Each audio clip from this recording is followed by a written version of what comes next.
moms and lessons clear around the world. The teachers here, training strong from screen to soul. With every clip, we reach the goal. Peaceful minds and lessons clear around the world. The teachers here, training strong from screen to soul. With every clip, we reach the goal. One love, one stream, we share and grow. Mike and Stu, you already know. Jo Gakonga brings the flow. Video teaching, let it go slow.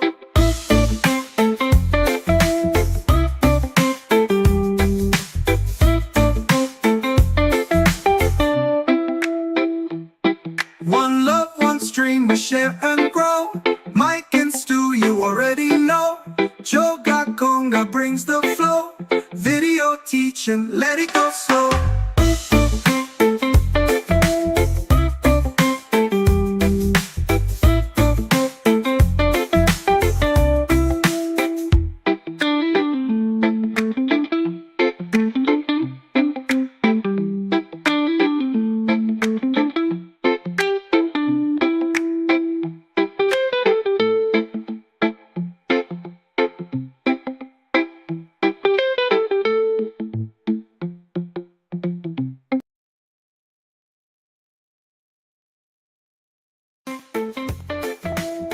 Welcome everyone for the early birds. Just saying a little hello to all of you. We're gonna start the live in a moment. Thank you for being here. Feel free to leave your questions. Today we're gonna be talking about if you're a trainer, a teacher trainer. You know that video is a very useful tool. And today our special guest is Jo Gakonga, and she's a 30 years experienced CELTA teacher. So she's gonna share her tips, her tricks, so that if you want to improve in this field, you are very welcome. And very soon, for tomorrow, is going to be Mother's Day.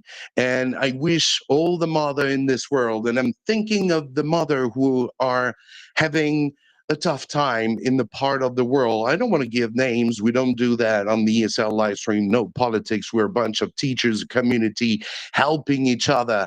And really, from the bottom of my heart, I know there are some moms who are really in difficulties. They have a lot of losts. And, great support to all these women who are giving the best to raise their child. And you see what's writing here. We need books, not bombs. That's the ESL live stream. Thank you, everyone.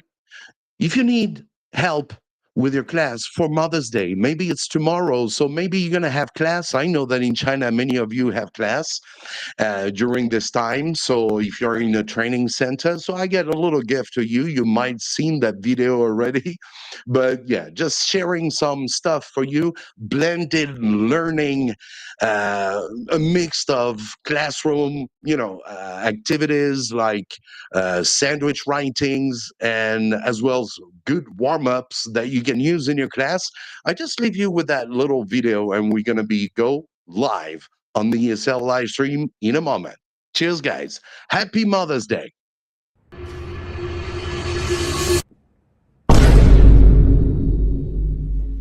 Mike, is your Mother's Day activity ready? Mother's Day? When? Tomorrow, Mike. Yeah, I'm ready. I gotta warm up Jan to start the class with fun. And what about writing activity? A sandwich of love for Mom. Paragraph sandwich. And a printable cards for kids to color and give to Mom. I got interactive games with Kahoot so that they can practice listening. And I got word wall where they can match the vocabulary. How much is it? It's free. Where did you get that? Right here on Mike's Home ESL. Everything you need. Warm-up, games, writing cards, zero prep. Just download it and teach. Happy Mother's Day.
Hey!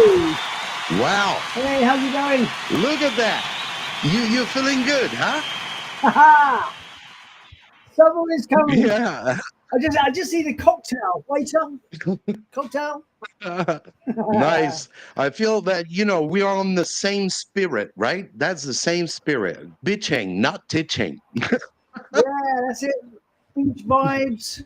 It's a beautiful blue sky day here in England. The sun is shining. The live stream is on. We're live. Yeah, And I'm ready to rock and roll. that's great. Thank you, everyone, for coming in the live. How you been going, Mike? Yes, we are. I'm doing good and doing good. It's quite hot in here. We had a lot of hail. We had a bad weather. But now it's starting to be good. The sun is back. Just saying hello in the chat. Thank you for if you're following from TikTok. We are live on TikTok, Instagram, YouTube, and Facebook. And saying hello. Is that Rage Against the Machine? No, it's not Rage, but it's there are I can't remember where I get that song. I think it's on Envato where people you get some how do you call that? Not influencers. Well, doesn't matter. They're doing music, and that was a kind of a copy. That it sounds a little bit like the same as Rage. It's quite awesome. It put yeah. Teachers Against the Machine. Legends. Cool. All right, thank you. Today we're going to be talking about video in training, in ESL training, right, Stu? Yeah, like it's like when we did our training back in the day, it was face to face. It was from textbooks, and if you think about any other area of learning or training or knowledge, TikTok, YouTube, it's all video, right? It's engagement. Exactly. People like to just sit down and watch something on video. You can remember it much more readily. So it only makes sense that good ESL training can be done by video too, right? It does completely. And today we're going to be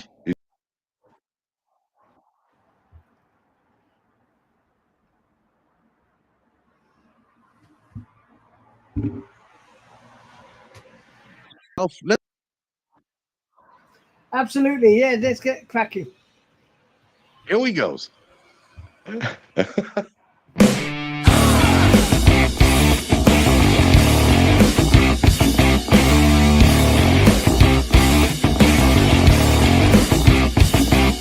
now, let's welcome today's guest, Jo Gakonga.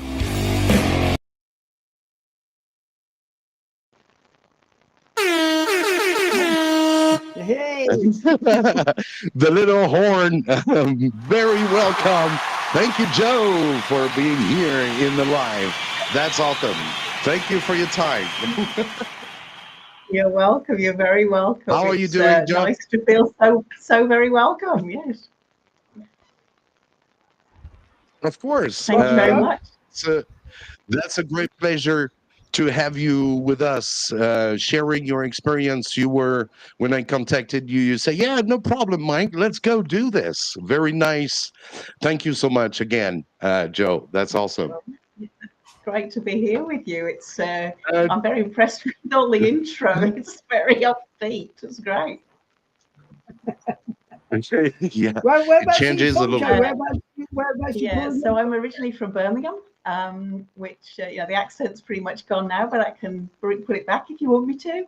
And but I'm based now in Sydney, so lovely Sydney. So it's evening for me. It's 7 o'clock in the evening, and but I live by the beach in Sydney, which is so we're all on the beach vibe. You swap Brum for Sydney. Harder.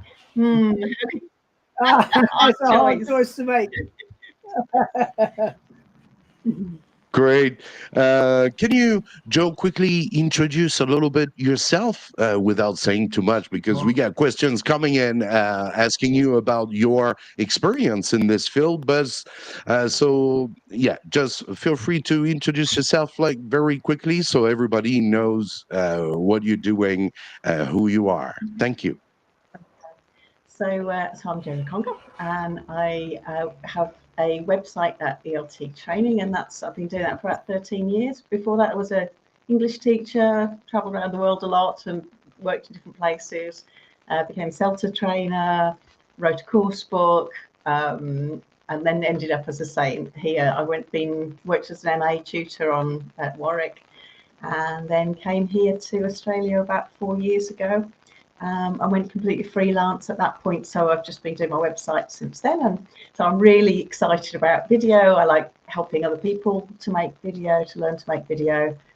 I just feel it's a real skill that teachers can and should develop, because the possibilities are so endless, I think. It must have been well. I'll jump ahead just for the moment, but it must have been a real help for you to do all of like your CELTA training and writing your book and being a lecturer at Warwick, in order to kind of build the platform for you to do your videos, right? Yes and no. I think that it's a long process, isn't it? So in terms of building skills, I suppose, and knowledge and something to share, then yes, all of that stuff kind of comes out of it.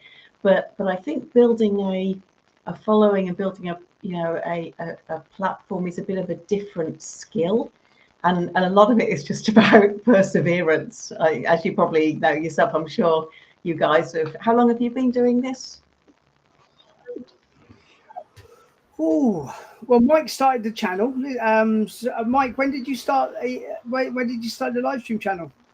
Oh, I think this is the 100. We are close to 130 live streams.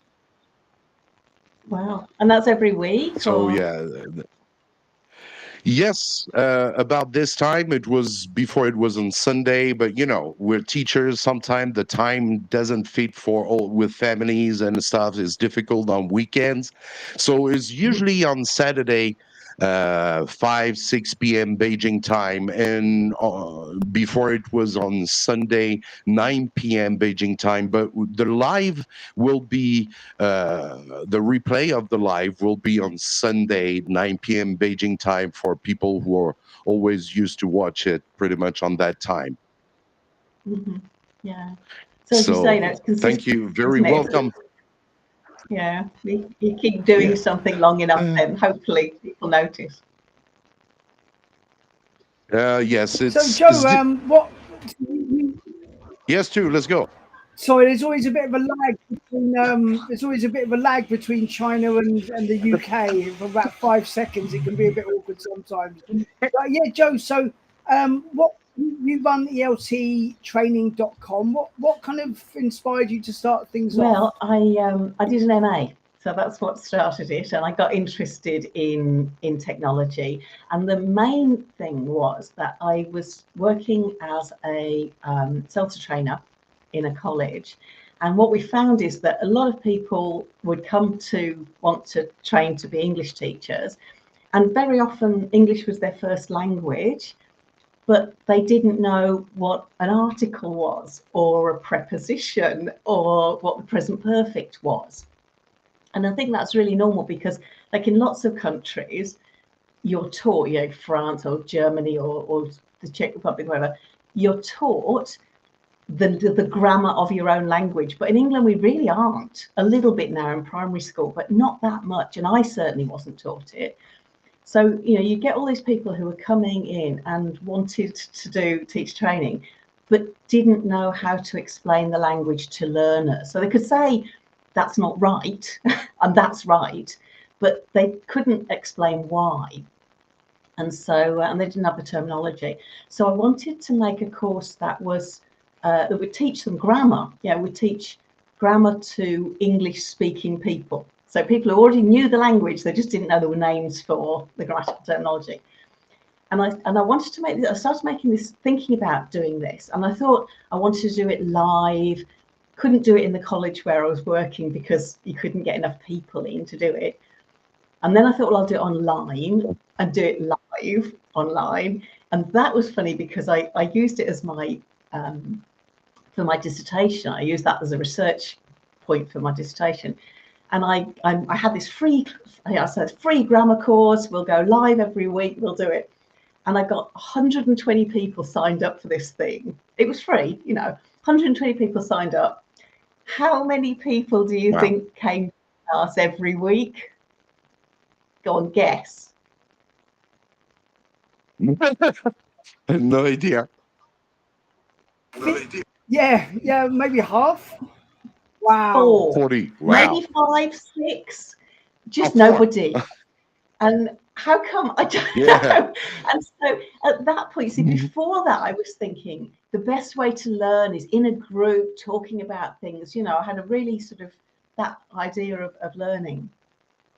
And then it suddenly occurred to me that actually, for some things, not everything, but for some things, some information-based things, actually video works really, really well.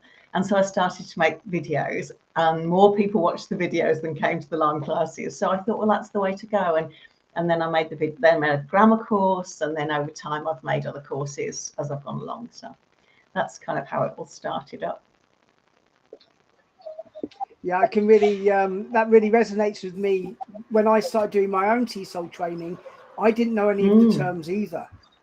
And you get thrown in at the deep end. And just because you're a native speaker and you can speak the language perfectly, when it comes to the terms and the terminology and how to teach grammar, you're at such a disadvantage to non-native speakers who have actually learned the language, these technical terms themselves, and they can explain grammar. Because they've learned it. So much my experience. Yeah. And I mean, people like, for example, with articles, and the, and you go with, so as a native speaker, you go, well, that's not very difficult. They're just 2 tiny little words. How difficult can it be? And the answer is very, very difficult. So it's that's the sort of thing I think that really helps if you know what's going to be problematic and how to explain it to people. Very cool. Great. Thank you. I got another question, which is over the years, how have you seen the needs of ESL teachers evolved, and especially when it comes to training and support? Yeah, that's an interesting one. I mean, I think, everything changes and everything stays the same to some extent, so a lot of things aren't different in a much more online world. I mean, COVID, of course, was huge. That made such a difference with everything going from, all the CELTA training was only face-to-face pretty much. And then and Cambridge had been saying for years, no, we can't do an online version. And suddenly 2020 hit and everything's online, and suddenly we can do an online version, and it does work, and it is okay, and it does provide the same skills in a slightly different way, but it does. And I think again now with AI, there's such change happening, and so so we have to think about how to accommodate that change. What's useful for teachers, because AI is hugely useful for teachers, I think. And it will continue to change. I mean, I think there are big changes continuing. So I think those are the 2 big ones recently. Was COVID, so everything going more online, and now AI.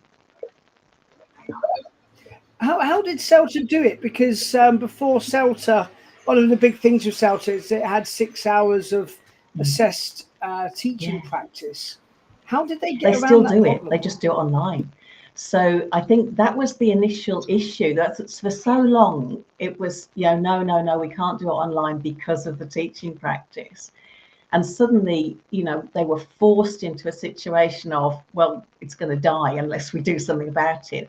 And yes, we can teach online, and we can have classes online with real learners, just the same, in exactly the same format, just online, not face to face. And I think a lot of trainers at the beginning were very skeptical about whether, the same kind of skills could be developed.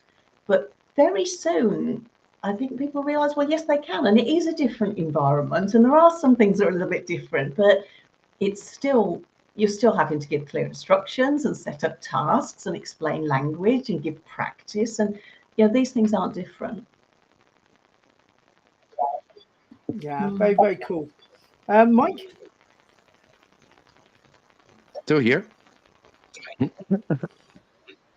Oh, yeah, sorry. I think we might have skipped a bit. So, like, what kind of difficulties have you had? Like, have you had any kind of like feedback from teachers saying that they kind of need any extra support with the videos, not being face to face? So I guess it's a bit. Do you mean sort of with CELTA or with video more? Because obviously we're sort of the two kind of. I guess with your videos at ELT-Training, yeah. I think that you have to see video as somewhere between having a live person with you and having and reading something from a book. So I mean, it's somewhere in the middle of those two things, because obviously it is a one-way street. You're listening to somebody who's giving you information in the same way that you're reading a book and getting information, but it does feel a lot more personal. So I think that the feedback I get from a lot of people is, I really felt like I knew you. Yeah. I like people come to me at conferences, say, I really feel like I know you. And it's because they maybe spent hours with me chatting on to them. And it does feel personal. But obviously, you've got that issue of you can't ask questions. But I suppose the way I get around that is that I say, you can ask questions at any time, email me, message me, if you've got questions. And people sometimes do, but more often than not, they don't. So I'm kind of assuming that mostly people, find their way through it. And I think one of the great things about video, one of the real advantages of it, is that you can go back and listen again without being embarrassed. So if you're with a face-to-face teacher, and this happens, I think, a lot, particularly with the grammar terminology stuff, because often it's really new to people and they really don't get it easily. And if you're with a tutor and you go, can you just tell me again why the present perfect's so difficult? And you go, yeah, okay, let's go through this again. And they don't want to say, oh, can you tell me again? But if it's on video, you can just rewind and play it through again. Stop and start, make some notes, go and look at other books or other resources. No, that's true. And you don't have to be embarrassed about, oh God, it's me who's the stupid one. And I can't ask that question again. I'm not sure if that answered the question. Yeah, that's pretty much answering the question that we have here. Yeah. That's exactly. Here the question was, why do you believe video is such a powerful tool for teacher development? First, I guess, like you said, you can rewind, you can go back in the past. Then for things you didn't understand, you can review it. And so that's what it makes it more effective than traditional method, right? Any other examples? Like, sure. I think that as well, it's a bit tricky to say more effective, isn't it? Because it depends a lot on the context, and it depends on what you're teaching. So I think that, like, some things it works really well for. So knowledge-based stuff like the present perfect and why it's hard, that works really well because it's just knowledge, it's stuff. You can learn it and then you know it. Whereas there's other things like, how can I improve my teaching, for example, where you kind of need to reflect personally on what you're doing, and that's really helpful if you've got somebody to work with, I think. And that probably doesn't work so well on video because it's not knowledge, it's more about skill. Or like giving instructions, let's say. So you can get some tips on giving instructions from video-based stuff. You can give people tips on what makes good instructions, what makes bad, doesn't help so much. But it's not just knowing that doesn't mean you can do it. You are going to have to do it and get somebody's feedback and try again or reflect on your own feedback, your own instructions, whatever. So I think that skills-based stuff doesn't work so well on video, but knowledge-based stuff really does. Yeah, I can completely see that. Like you could have a video explaining about, you know, present perfect continuous, or, you know, use of the passive or whatever. But yeah, when it comes to like self-reflection, there's only so much a video can do without, as you say, that self-reflection. You know, keeping a diary about what you're doing, going back, thinking about your lessons and how they went, right? Mm-hmm. Yeah. What are some of the other challenges that trainee teachers face today, do you think? Well, I guess perhaps sort of the technology is a huge benefit, but also it's a bit of a stick to beat people with to some extent. You know, maybe there's that idea of having to keep up with stuff, and, you know, are you falling behind if you're not using, you know, the technology that people expect? And sometimes technology in class is really useful, and so outside of class I think it's hugely useful. But sometimes it isn't. Also, you know, I think back to basics can sometimes be just as effective. So that's one of the things that I think is kind of an extra pressure on teachers these days, is keeping up to date with that sort of thing. I think it can be quite a sorry, can you hear me okay? Mm-hmm. Yeah. Do you know what it is? The vote's just here, and every time you're speaking, I'm pressing mute myself, right. And then I can't remember if I press mute or not. No, I can hear you. I can hear you fine. Cool. I have to remember if it's off. No problem. Yeah, awesome. Yeah, I think that can be quite give anxiety, right, to a lot of teachers. You know, we hear that AI is so useful, whatever, but some people are really quite kind of intimidated by what to do, how to use it, where to start. I think that's true. And I say, I think there's sometimes as well, it's just kind of overload, isn't it? There's so much out there. And so much of it is really helpful. I mean, there's an enormous amount, a wealth of resources and, you know, YouTube videos about all sorts of things, which are really helpful. But there's so much, and also it's kind of there's an awful lot out there that isn't so good as well, perhaps not so helpful or not so well done or whatever. And so, kind of sorting the wheat from the chaff can be quite a challenge, I think, for people. Quite problematic as well. We've actually done quite a few live streams over the last year about AI and encouraging people just to start off with baby steps. You don't have to go big straight away. You know, you can just use like little bits and pieces and kind of self-train and develop your own confidence. Yeah. And I think there are all sorts of challenges as well with online teaching, because that's something that, you know, perhaps wasn't. I mean, in lots of ways, it's a fantastically wonderful thing, because it opens up the possibilities for teachers, for example, to have their own businesses much more easily than they could have done before.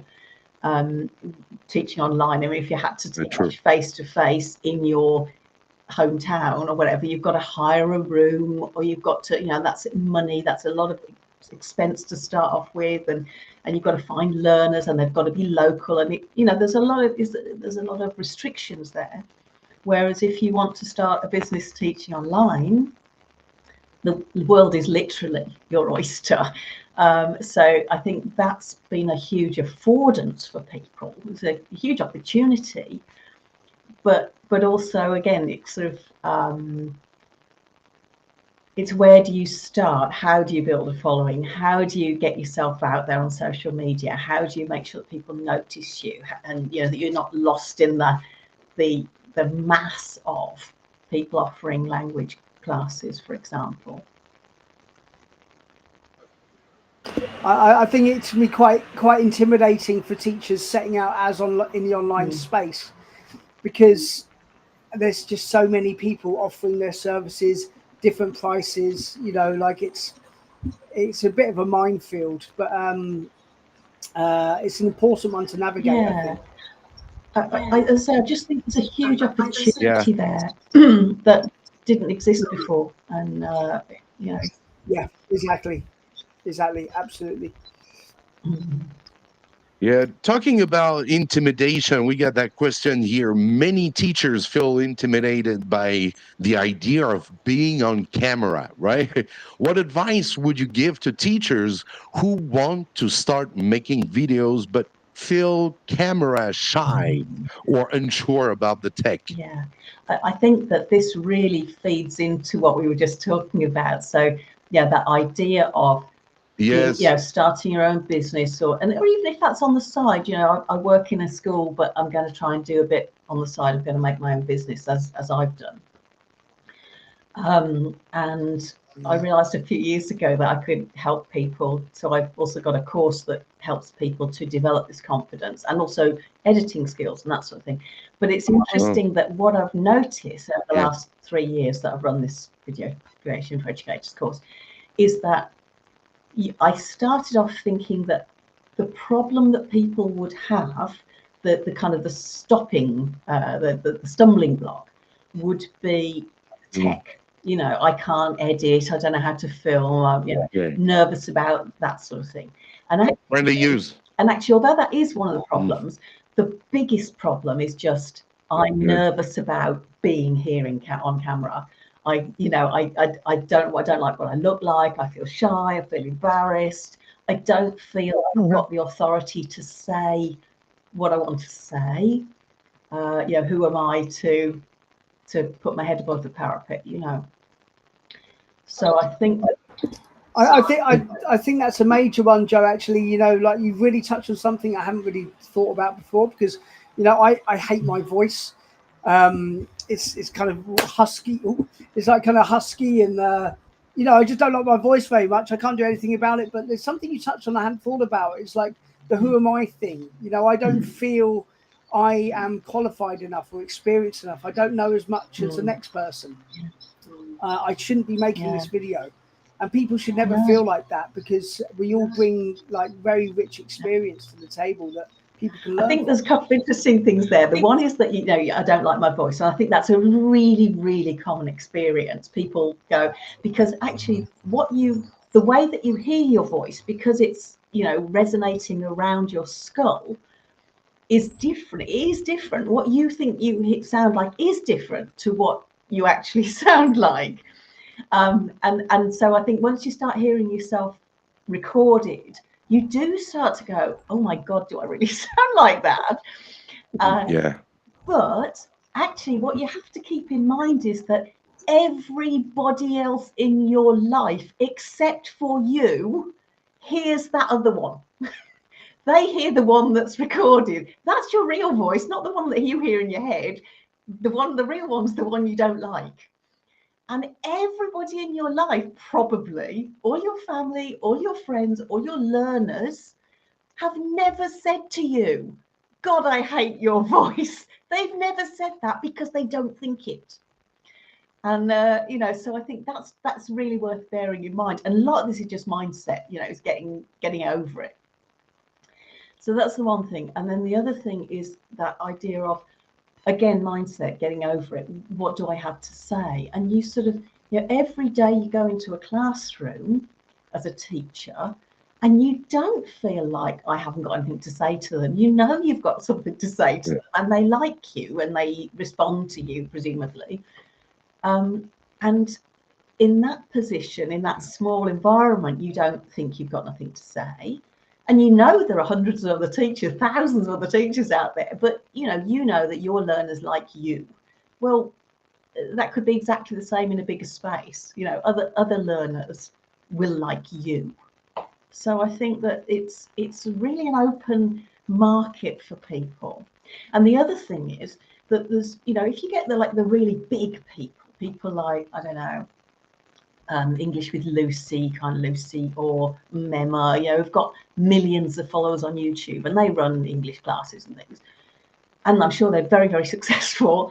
But you think, well, they've got so many followers that if I were a learner, I don't know, I'd want to go and learn with them, because I would know that they've got millions of followers and they'll never notice me. Whereas if I go to somebody who's just got a few followers and I like them and they seem to be kind of nice and I know they'll notice me, then I'm much more likely, I think, to go to that sort of person. So I think there's space for everybody in the market.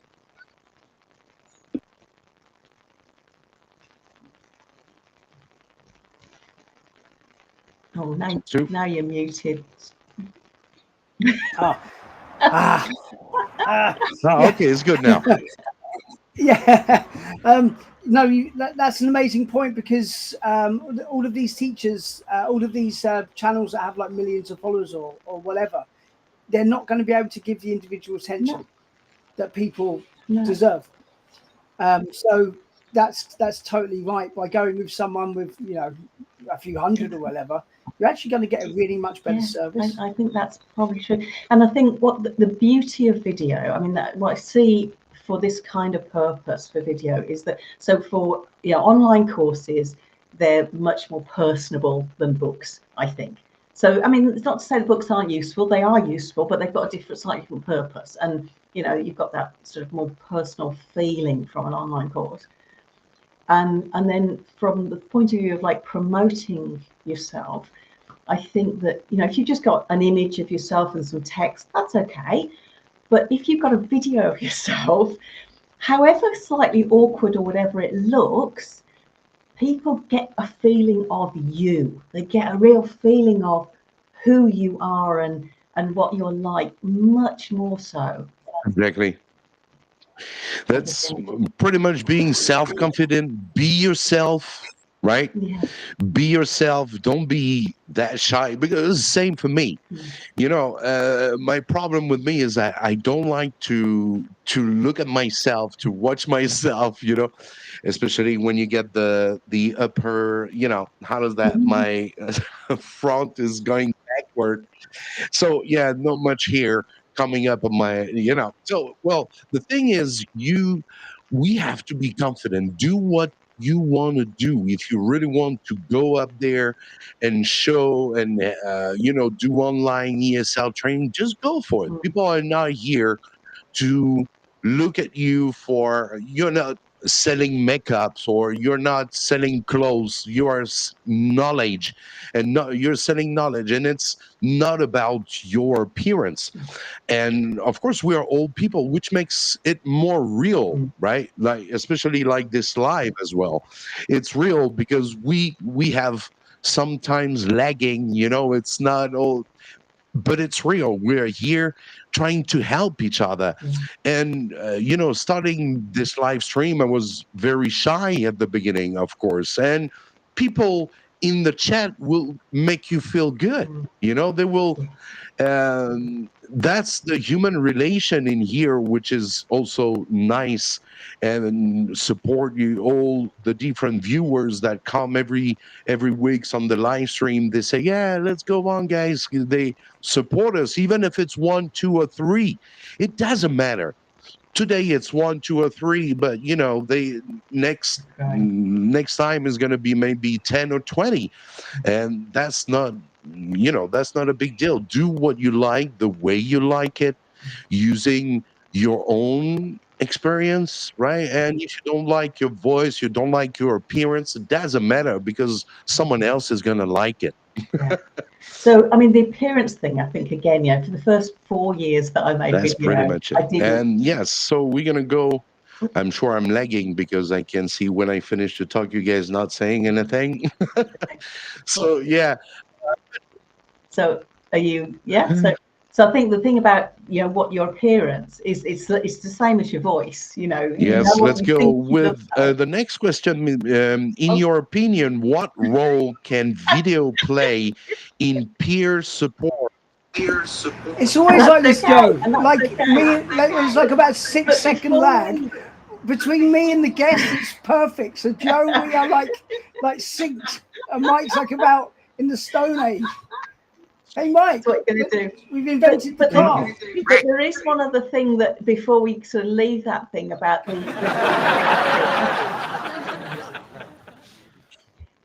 Before we leave that, the thing about the tech as well, not like the live stream. So with live, obviously, you know, you have all these things, don't you? I mean, things go wrong, and that's okay. It's absolutely fine because that's, you know, it's live. But the nice thing about video is that actually you have great control. You don't have to put anything out until you're happy with it. And you know, I don't think you have to be too perfectionist about it. Otherwise, you know, you just never put anything out.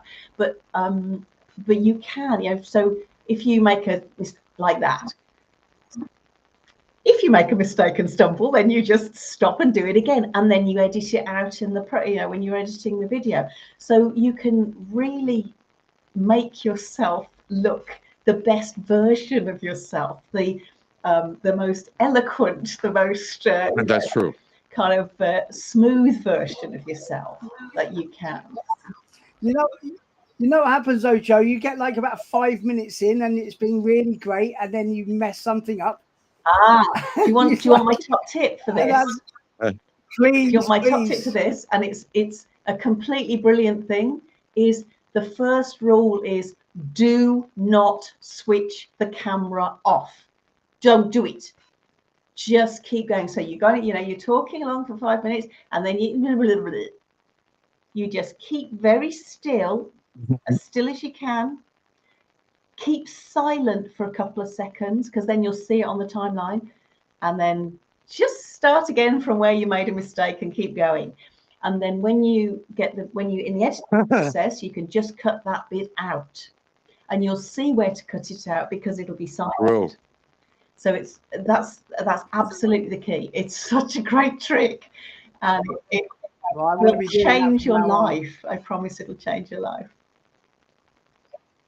Yeah. Oh yeah, that's what I do all the time. Yeah. You know, when I record my videos, I record them completely, and you know, for better reaction, you have to, for people who are viewing, because now viewers are less and less patient. So when you are recording a video, there's one important thing. You know, when you talk, you always have these breathe, and then you get those silence, and then there's a tool I made the promotion of it. It's from Wondershare. It's called Demo Creator, and this is an awesome tool because it's gonna when you use that, when you are editing your video, it's gonna find the silence and erase them right away, because it's editing a video. Even if it's 1 minute, it can take you 3-4 hours easily, especially if the video I made for the promotion of for Mother's Day. It took me a long time to get everything all together, because you got to cut it. Because you got to be, you know, people are less and less patient in watching stuff. It's not our generation. We've been using chalk, and now with the new tools, especially those. Today we're live vertically. This is a new stuff, new ways, because people are always on their phones, and they are on the go, and they can watch a live on the go with the earbuds in the ear, and here we go.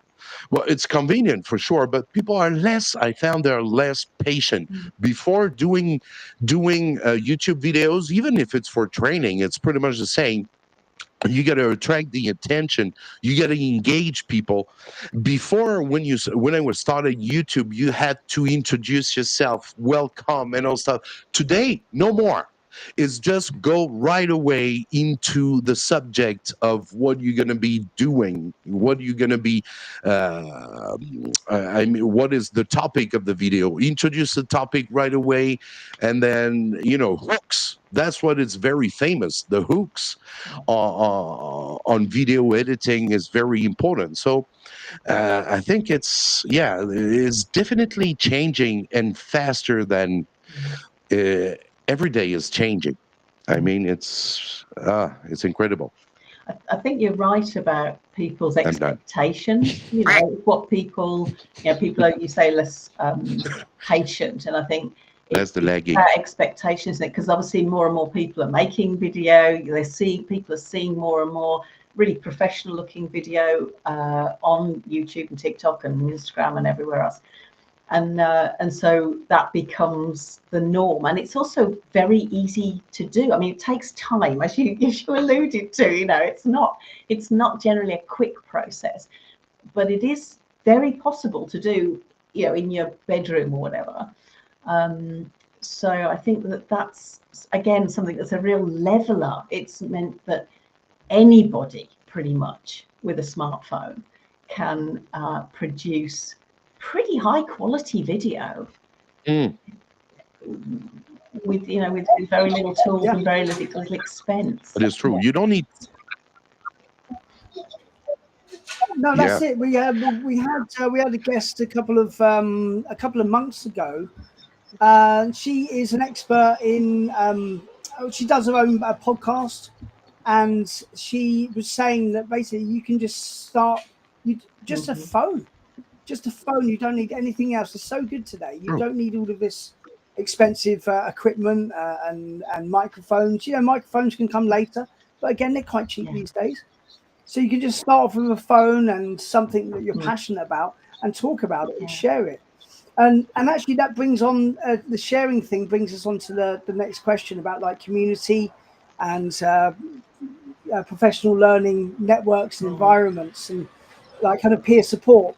So in your opinion, what role can video play in peer support and professional learning communities among teachers? That's an interesting one, because to be honest, I think that's where video doesn't have such a great role. You know, I mean, as I said before, my personal opinion is that it works really well for individual learning. It works really well for knowledge-based learning. It doesn't work so well for skills-based stuff, and it doesn't work so well for building a support community. I mean, there are communities that you can build around those things. So, for example, I've got 2 Facebook groups that I have for courses that I run. One's the video creation course, and the other one's for teachers. It's called The Next Step.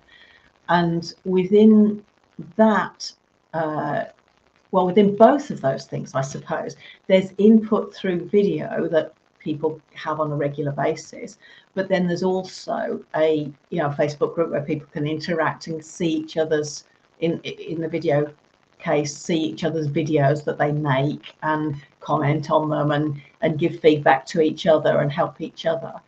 So I think that, to be honest, it's something that can work in tandem with groups and what have you, and it's good for sharing information. It's good for sharing how to do kind of things, but it's not easy, I think, to see how it would really of itself form a community. I mean, am I missing something? Are you thinking of something?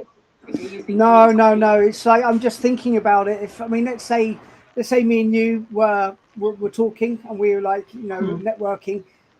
How would I use video with you? I'd be like, oh, maybe I'll send you a video, ask you to critique it, give me some feedback. But it's not realistic.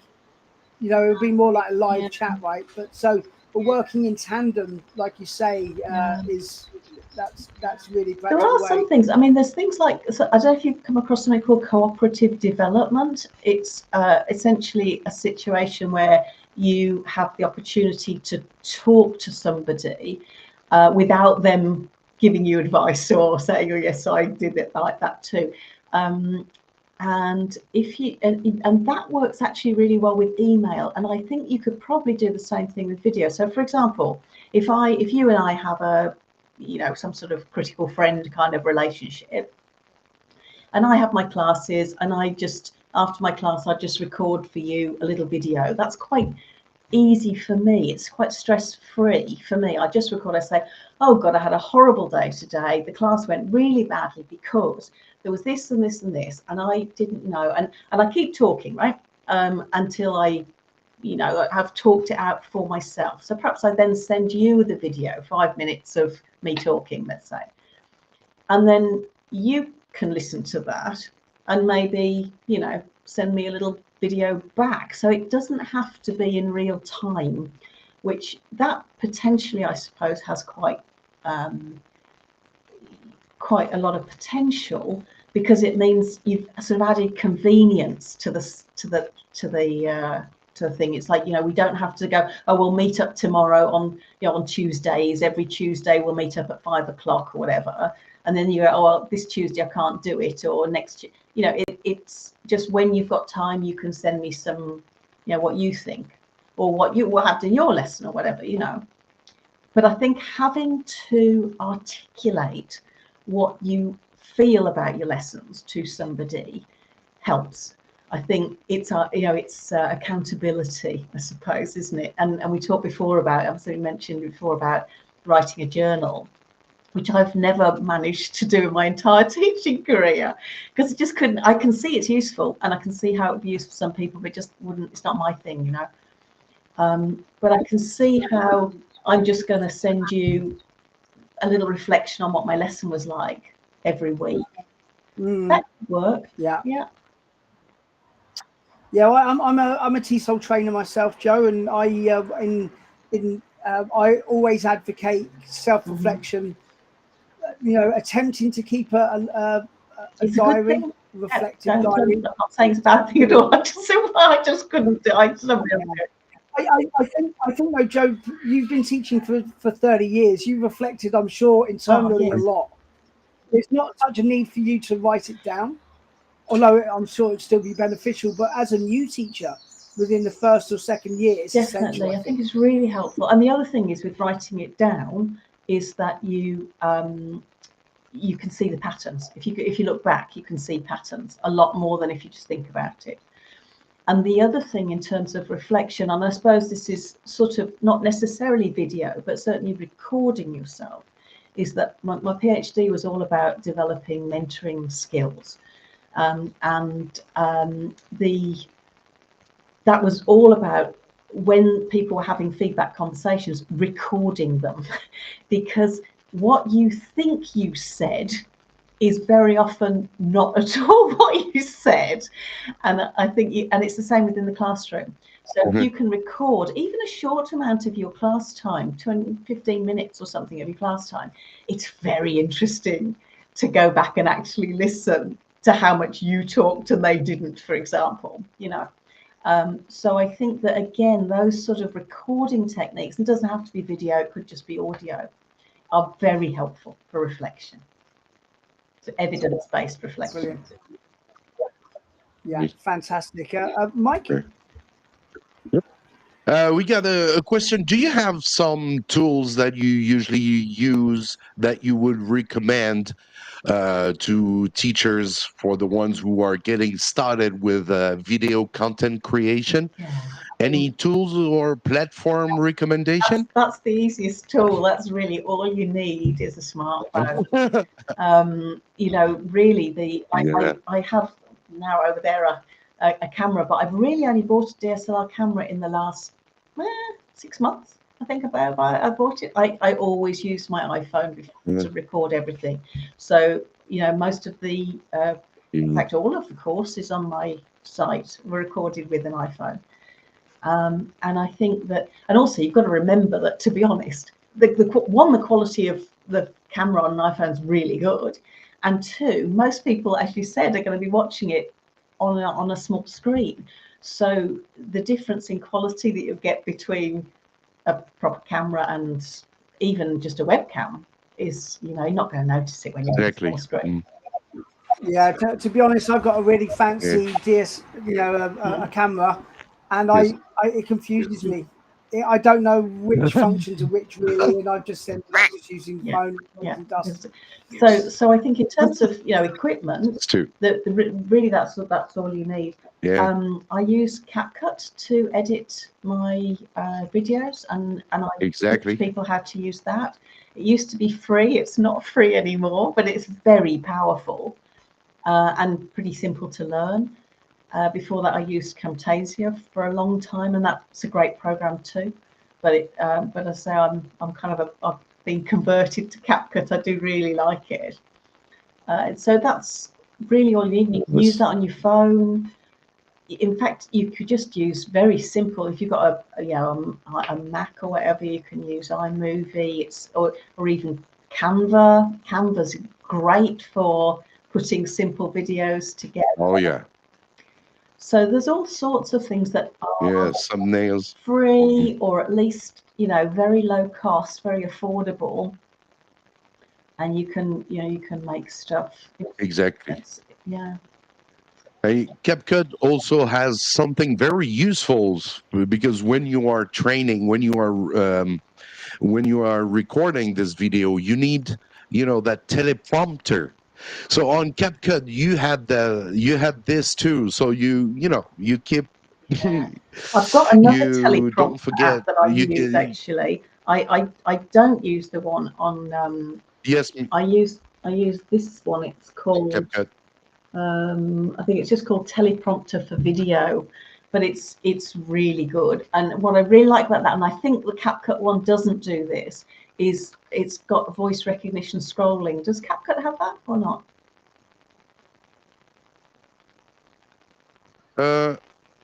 I think it has. Yes. So when I you're use talking, that one. that might be the got. same for teleprompter. The same one that I've got. Yep. I Yeah, really like it's better than the CapCut one. I really like that one a lot. And so that's as I say, largely because of the voice recognition scrolling. So it makes it really easy. You don't have to go at the same speed as it's not always going up the screen, and you're going, oh, we'll still go a bit faster. So I really like that one. It happens. That's true. I'm going to have to get into these. I've only seen an advert for teleprompting apps. I've never used one. I always try to remember what I'm going to say and then try and hit it in one go and mess up and have to start again. That's my life, basically. Game changer. Yeah, real game changer is teleprompter. Yeah. So what's it called? That one's called teleprompter for video, I think. It's on the App Store. You can use it for. I'll send it to you. I get the same. Yeah. Don't worry. That's the icon, and it's for. It works Android and iPhone, I think. There are some things I think I think there are some things like the voice scroll I think doesn't work on Android but does work on iPhone. So there are a couple of differences, but it's because once you script something, you can. I mean, for example, I say so a lot, an awful lot when I'm teaching. It's so bloody blah blah blah blah blah. So bloody blah blah. So it's one of those really irritating tics. And once you know you do it, it's really hard to stop noticing it. And when you're on video, then you really notice that you do it, and it's hard to stop. So if you've got if you've got if you can write the script, you can make yourself sound so much more flawed. The trick is there's two tricks. The one trick is writing a script that doesn't sound like a script and reading it so that it doesn't sound like you're reading it. Those are the tricks, really. Do you know, Joe, my one is I say perfection. I say a lot. Okay. So I'm gonna try it out. I've just downloaded it. So you just literally just type in or copy in what you want to say and just read it. But even better, get ChatGPT to tell you what to say.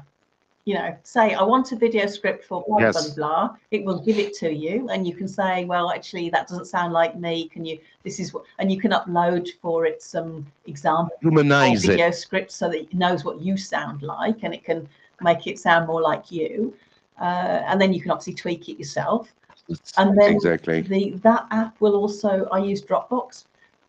So that app, but you can also load it up from Google Docs or from Dropbox or from all sorts of apps. So it's really great. And then you've got the script there and you can, off you go. It's great. It's really good. Awesome. Well, that brings us to our final question. So what do you think is the future for ESL training? And what role does video have in that? I think that do you know what? I think you can, it's putting your finger in the air at the moment. There's so much. To be perfectly honest with you, I think language teaching is dead in the water, because machine translation will make it irrelevant. And so I think that I'm old enough. I'm nearly 60. I'm old enough that I think it'll see me out to retirement. But I think I will live to see a day when language teaching is irrelevant. And I don't think that day's. I don't think I'm going to be very old either. I think I'll see that. And so once that happens, then that opens up a whole new world of, some people will still want to learn language, of course, for purposes of whatever, they like it, or they're living in a country. I can see that sort of thing. But for the majority of people who learn languages, I think, their translation machine, or the little thing they put in their ear, their babel fish, will do the job. I'll speak English and you'll hear Chinese, and you'll speak Chinese and I'll hear English. It's nearly that good already. Or even with the glasses, exactly. The Meta glasses. Yeah. These ones are going to translate right away. Right. And you see it, you're going to read it. Right. So it's already there. Exactly. That's terrible. And so what's going to happen? So people will go, well, why would I bother? And that's a terrible. Maybe that's a terrible thing. Maybe it's a wonderful thing. Maybe it means the whole world is suddenly able to understand each other. Maybe that's a great thing. But for language teachers, it might be not such a great thing. So I don't know, but I think it's so interesting. Sorry, language teaching will become irrelevant because machine translation will mean that we don't need to learn languages anymore. I think I'm sure that will be the case in the future. Yeah, Matthew's actually one of my trainees on my TESOL course, so he's probably just logged in going, why am I doing this? Yeah. I'm sure there'll always be a space for language learning, just because people want to be able to wander freely in the country and speak to locals, and they just enjoy it. But perhaps you're right, maybe there will be less call for it because of technology. And you can just, I can't see a situation in which that isn't going to be the case. And actually, the whole speaking to locals when I'm on a holiday, that one will definitely, I think, disappear. Because why would I spend years learning a language to a reasonable fluency and then get to go on holiday for a week? I wouldn't. If I'm living in the country, that's different. But, if I'm doing business with people, or I'm and anyone in school, already British kids don't often, most British kids, I've got 3 of my own, don't see languages as relevant. Oh, everybody speaks English, and actually it's true in a lot of cases, not all, obviously. And I've got a son who's living in Taiwan. He's doing a master's degree in Mandarin, so he's pretty fluent. And I've got another son who's pretty fluent in French, and he taught himself. But so it's not like it's nobody will want to learn languages, but I'm sure that the market will really shrink. I just can't see how it won't. Yeah, this is a really interesting point. Actually, we could actually have another hour talking about this. The future of language teaching, and actually you've painted a very stark, real picture. I think that I've not really considered that much, that maybe it is a dying and thing. Also just teaching and even video making. So for example, this is quite an interesting thing with the video making, because obviously you can very easily now just put up a script, put in a script, and you can get technology with an avatar to make what looks like quite a reasonable kind of video. My feeling is that if you've got something which is, for example, if I want to teach you how to use a particular bit of software, then that kind of video works perfectly well. It's probably, it's quicker than me making it myself. It's probably, clearer. It's good. But if I want to sell something to you, or if I want to engage you in a way that you feel, a connection to me, then probably at the moment, maybe you know, maybe a person still has an advantage. But I made a video recently because my son showed me Google Notebook LM. Have you seen this? Oh, yeah. It's just incredible. Try I've been it out. using it for long. It's yeah, phenomenal. You can do your podcast with this. Yes. I'm using, you see, for example, all the YouTube, the lives we have. I use Notebook LM to, for people who've missed it, it's gonna create. You're gonna listen to two people talking, like if you feel that it's a podcast, and then it's great for people who miss the live and they don't want to spend an hour watching it. It's gonna it's gonna recap it for a good 10-20 minutes, and you have all the information, and it sounds so real. That's so incredible. Real. Oh, it's phenomenal. And you can talk to it. So, you know, you can stop it in the middle and say, oh, sorry, I didn't understand that. Could you just go back and tell me what you were talking about? Or what do you think about X? And it will. And it blew me away when I discovered it. And so I made a little video about it because I thought it was so amazing. So potentially you might have a language learner that has a particular language problem, has an AI teacher who the AI teacher will learn my particular problems and coach me on that, like a bespoke lessons, and I can stop and ask questions and they will respond naturally like a human. And you can already do that. I mean, you can talk to ChatGPT like that. I tried it because my French is rubbish. And I said, please, you know, give me a conversation in French. And the other thing is, I think so much is that, and this is what both of my sons have found using this sort of thing, technology, is as a conversation partner. You know, a partner who is always there, 24/7, never tired, never bored, never frustrated with you, and will just keep talking to you. Always kind. Always kind. Yeah. I mean, that's incredible. You don't can speak, bro. All right. Thank you very much. Thank you very much. Time goes really fast. That was awesome. I think we can stop the live if we're going to go further. But that was really awesome to have you with us, Jo.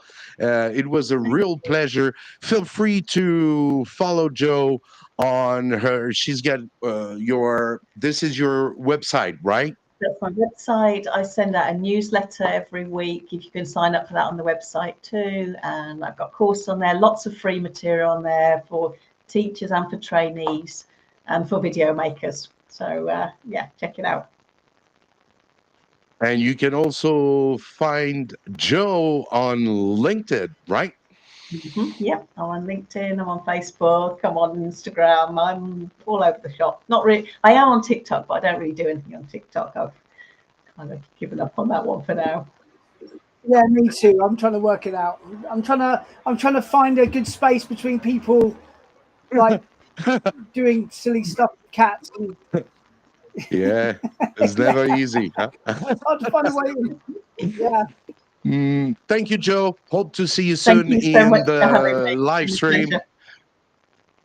That was a real pleasure for us too, and wish you as well a happy Mother's Day. I don't know if you get, but just guessing. All right. Yes, thank you so much. 3 boys. Yeah, I got that 3. Yeah. 4 for me. Yeah. Mike's got 4. Well. All right. Thank you, Jo. Bye. See you, Jo. Bye-bye. Cheers. That was a good one again. Really awesome. Jo is really someone really you really want to listen to her. She's got a lot of good ideas that we do share as well. I know what she's really talking about. That was a great live. What did you think? Yeah, it's and as you said, all you need is a phone and you can start making short videos. Of course. And just upload them, get them out there into space, because it's going to be great for your own development. It's going to be useful for lots of people out there that you don't know, you've never met, you probably never will meet, but you've connected with them through the content that you make. Exactly. And remember to be self-confident. Doesn't matter. We all make mistakes, right? We are people. We are not AI. So we make mistakes, which it is doesn't matter if you make mistakes. It doesn't matter. Yeah. It doesn't matter. Life's too short. It doesn't matter. Just get it up. It doesn't matter. Exactly. Thank you, Stu. Hope you're doing good. I know that's been a very busy week for you and me as well, but hope to get back. It's going to be good. I'm going to go off very shortly. I live near an old historic town called Lewis, and they had this famous battle. Oh, nice. That lots of Game of Thrones series and storyline. A lot of it was based on this battle. And it's going to be a reenactment. So I'm going to watch a medieval battle with swords and shields and lances. So I'm going to leave now and go and enjoy that today. Thank you, Stu. Hope to see you. Yes, we're going to be here next week, hopefully. Feel free, everyone, to give some likes, help the channel, on YouTube, TikTok, Instagram. It's never easy for us to keep it going. So if you like the live, give some likes, share with your friends, and we'll see you next Saturday, 5 p.m. Beijing time, which is about 10 a.m. I guess in UK. Yeah, UK time. So like Mike says, the best thing you can do is just hit the thumbs up button, and it will help the algorithm, and will appear on more people's phones and stuff, and it will help us out. We appreciate it. Thank you, everyone. That was the ESL live stream. Signing out. Bye, Stu. See you, bro. See you later. See you later, Mike. See you later.